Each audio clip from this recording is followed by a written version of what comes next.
The Volkswagen Group now owns a number of brands, something that allows them to sell a number of different cars. Cars that they couldn't sell under the People's Car name. And there are a number of cars which have suffered a lot because of the Volkswagen's badge, such as the Phantom or the Touareg. But the car that suffered most is the W12. Concept cars come and go, and most of the time they are forgotten after the show.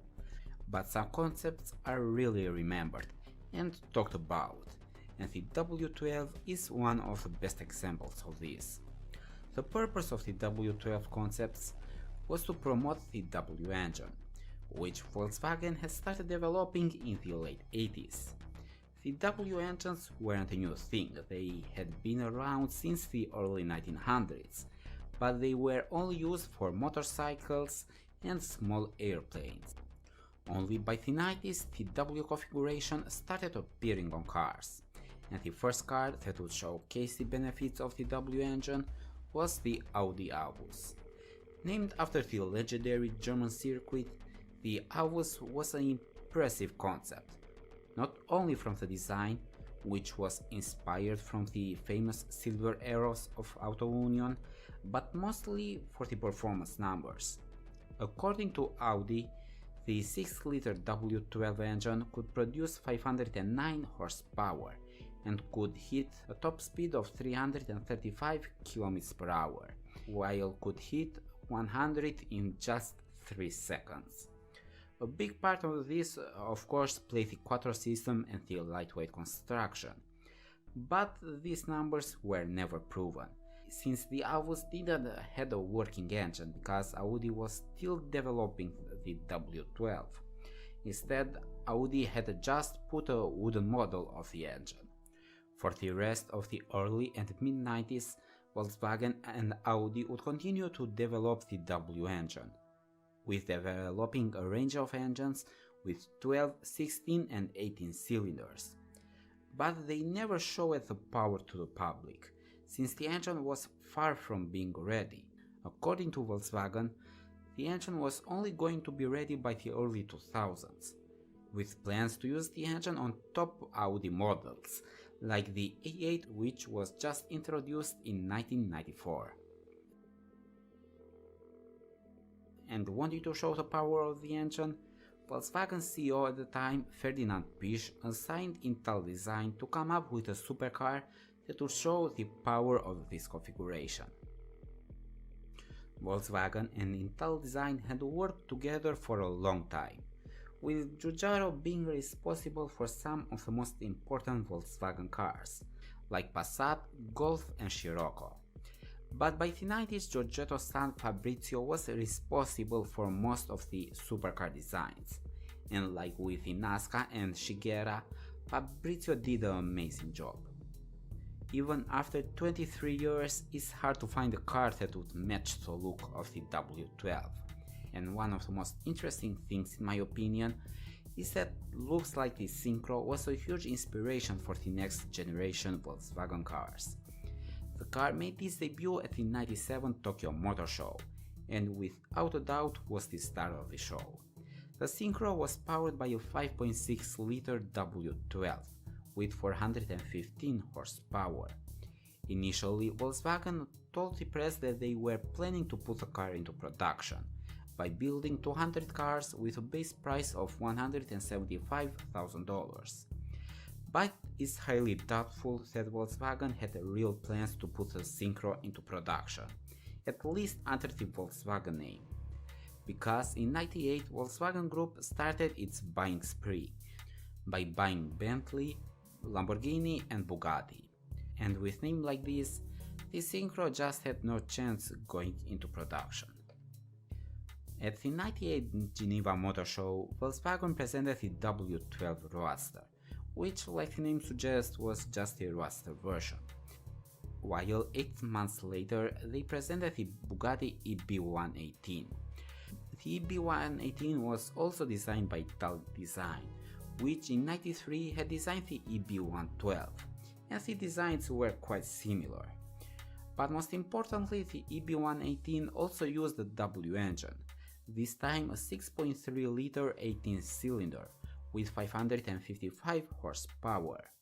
While 1 year later at the 1999 Geneva Motor Show came the EB218, which was the further version of the EB118.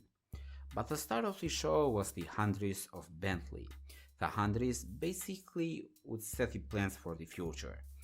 The Hundreds was powered by the 8-liter W16 with 625 horsepower. The car got a lot of attention, but Volkswagen had no real plans to put this car into production, since Bentley was supposed to be the luxury brand, while Bugatti and Lamborghini were supposed to be the high-performance ones.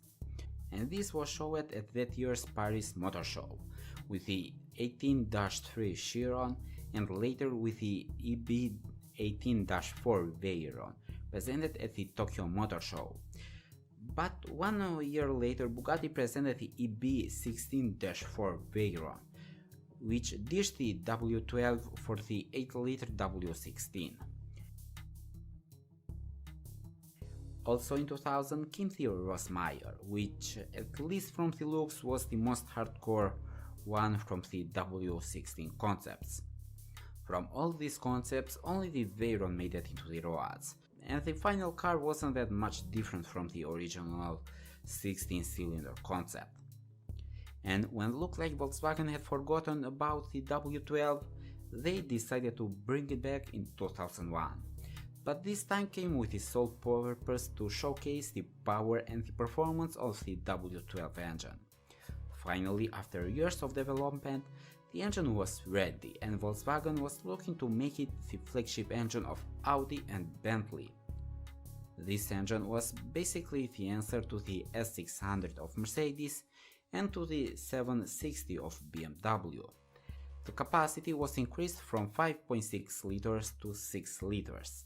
While stylistically the car didn't change much except some minor tweaks to make it more aerodynamic. The car again was shown at the Tokyo Motor Show. And Volkswagen was still claiming pretty bold numbers about the car, but they had proved nothing. And so on February 23rd, 2002 they took the car to the Nürburgring, trying to break the 24-hour record. And they broke more than that, covering 7,740.576 kilometers at an average speed of 322.891 kilometers per hour.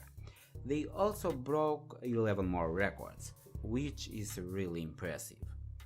Again, Volkswagen promised to put the car into production, with a limited run of 50 cars with a base price of $200,000, which really sounded like a bargain for a car with numbers like this.